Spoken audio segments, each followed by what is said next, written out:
Assalamualaikum warahmatullahi wabarakatuh. Perkenalkan, nama saya Bintang Muhammad Iqbal, NPM 2010012111 Saya akan menjawab pertanyaan TS dari matkul Ilmu Negara. Soal yang pertama, sebutkan istilah ilmu negara dalam berbagai bahasa. Jawabannya, istilah ilmu negara diambil dari istilah bahasa Belanda, Staatsleer, kemudian istilah bahasa Jerman, Staatslehre. Di dalam bahasa Inggris disebut Theory of State atau The General Theory of State atau Political Theory. Sedangkan dalam bahasa Perancis dinamakan Teori d'Etat. Soal yang nomor 2, jelaskan definisi negara dari pendapat para ahli. A. Pendapat Prof. Soekarno. Negara adalah organisasi masyarakat yang punya daerah tertentu di mana kekuasaan negara berlaku sepenuhnya sebagai sovereign atau kedaulatan. B. O. Notohami Jojo. Negara adalah organisasi masyarakat yang bertujuan mengatur dan memelihara masyarakat tertentu dengan kekuasaannya. C. Prof. R. Djoko Sutono SH. Negara adalah organisasi manusia atau kumpulan manusia yang berada di bawah pemerintahan yang sama. D. G. Pringgo SH. Negara adalah organisasi kekuasaan atau organisasi kewibawaan yang memenuhi persyaratan tertentu, yaitu harus ada pemerintahan yang berdaulat, wilayah tertentu, dan rakyat yang hidup teratur sehingga merupakan suatu nation atau bangsa. E. Harold Jelaski. Negara adalah persekutuan manusia yang mengikuti, jika perlu, dengan tindakan paksaan, suatu cara hidup tertentu. F. DRULG Lemaire.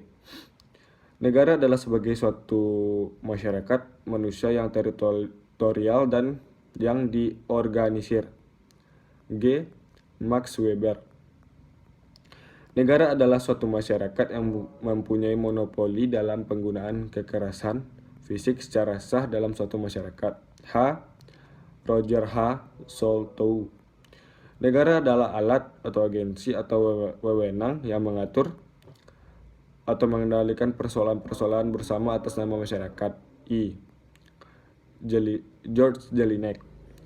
Negara adalah organisasi dari sekelompok manusia yang telah berkediaman di wilayah tertentu.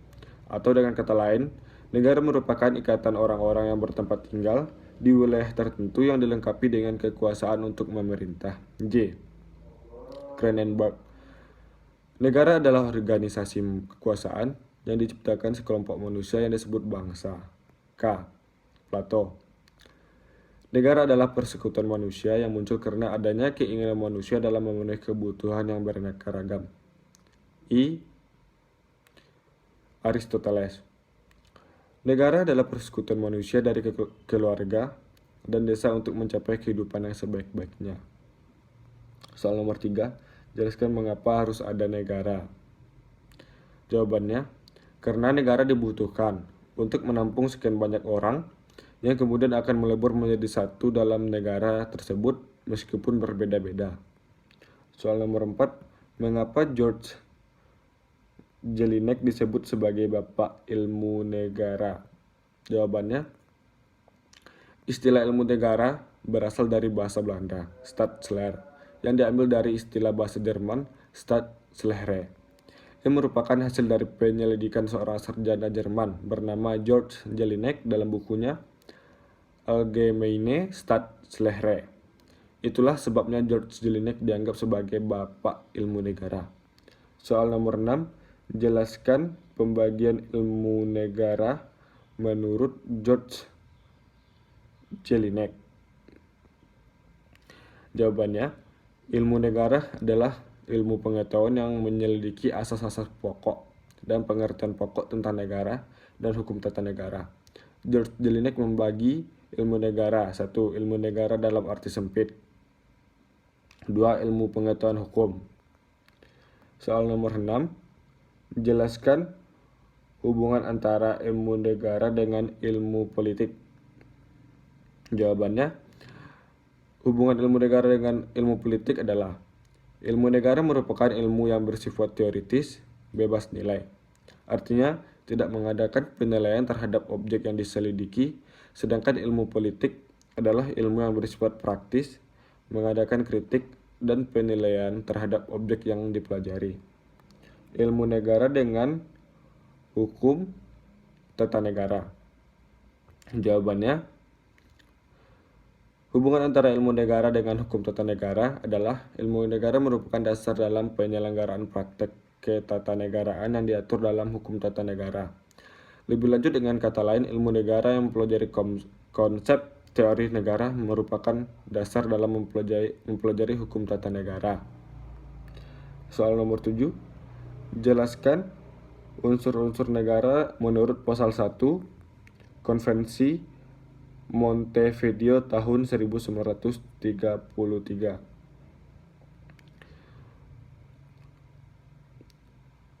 Jawabannya, yang pertama, unsur-unsur negara yaitu penghuni, penduduk atau rakyat.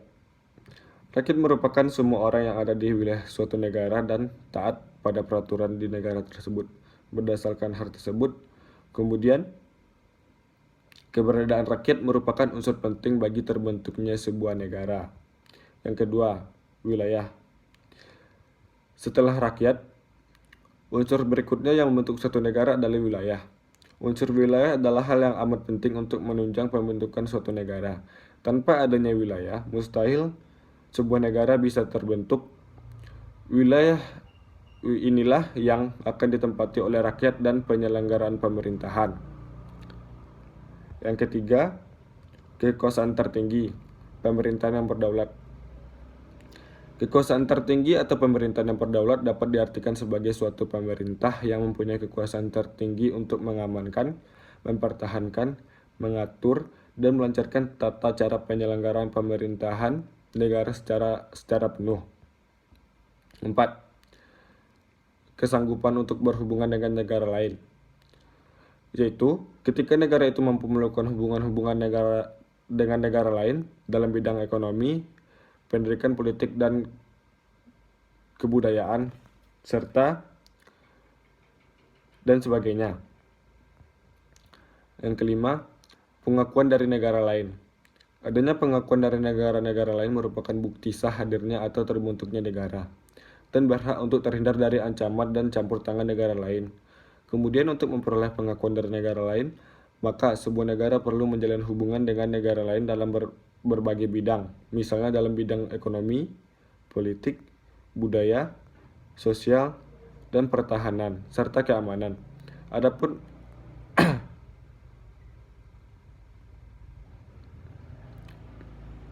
hanya itu yang dapat saya jawab dan saya sampaikan.